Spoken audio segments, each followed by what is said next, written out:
Hihilain ko yan. Hihilain ko yan. Naku, maniwala ka, hihilain ko yan. Kakumpa na. Pero hihilain ko yan.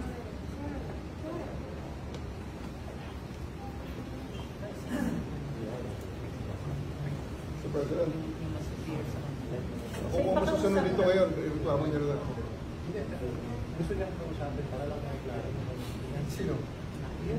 Walang mas mataas sa akin. Ako na ang commander dito. Sir na ako, sir.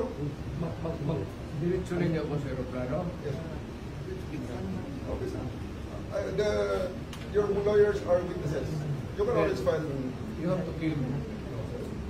It's not our intention. You have to kill me to bring me to Hague. It's not our intention, sir. It's not our intention. It's not our intention, sir. You see?